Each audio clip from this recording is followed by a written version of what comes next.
These are my three lovely grandchildren, Jerh, Éilis Fitzgerald and Ned. And they actually started in first year on the 50th anniversary of the opening of the comprehensive, which was the year that I started teaching there myself. Now I have asked all my grandchildren to call me Peg rather than Gran or Granny, as that's the name I was known as during my entire teaching career, unless I had a nickname that I didn't know about. What year did you start teaching? I started teaching in Borby Comprehensive in 1973, having previously taught in the place that you know as the Coltoolan, which was then St. Mary's Secondary School. It had Irish, English, Maths, History, Geography, French, Latin and Commerce. Didn't have any woodwork, metalwork or any of all the extras that you have here now. But many of the students went on to achieve very successful careers.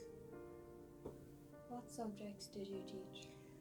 I taught a little bit of Irish and a little bit of geography to first years, but my main teaching subject was maths. And as the numbers increased in the school, I got maths from junior cert to leaving cert, or from first year to leaving cert. It suited me fine. What year did you retire? I retired in 2011 for various reasons. Number one, I was 60. Number two, I had almost 40 years of teaching completed, which I enjoyed. And there was a new maths course coming in called Project Maths. And as I had the old course at my fingertips, I wasn't going to be addling my head with a new one. And I also wanted to do things like experimenting with new recipes and so on. As you know, I learned to make blueberry muffins and banana bread and so on. And Peg, what was your first impression of the school when you first started teaching here? The size of it, I thought I'd get lost. And when I heard about all the corridors A, B, C, I was wondering how I'd find my way around. But I was lucky enough, I was assigned to B3, which was only halfway over Met. What was it like teaching in the same school as Jim? I had no problem teaching in the same school as Jim. We had gone to school together, we had gone to college together, so we progressed on to working together. Now we were very independent of each other because he taught Irish, I taught maths, and we never sat together in the staff room as we both had our own cronies there. Did you teach your own children? I did, and whether they knew it or not, I was actually very apprehensive about how that would go. But as it happened, they were only the same as everyone else in the class once they slotted in. Which was one way, making sure they always had their maths homework done. How has the school changed since you left? Well, when I started, all we had was talk and chalk. And near the end of my career here, whiteboards and markers came in, and I like one bit of it, because I could draw a much better circle or triangle with my chalk. And now we have computer rooms, laptops, interactive boards and so on, so I'm lucky to be gone. How did you handle situations where students didn't submit homework?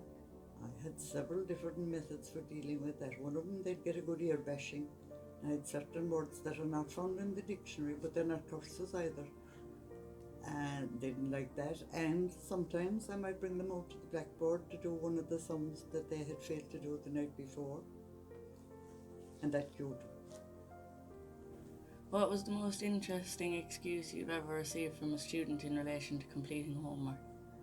Well, one that comes to mind is a fellow that came in one day and told me his grandmother died last night, which sounded very sad. But what he didn't realise was that I knew his family background, and both his grandmothers had been dead for a few years. So I said he'd better try better the next time. What were some of the proudest moments and highlights of your career in teaching?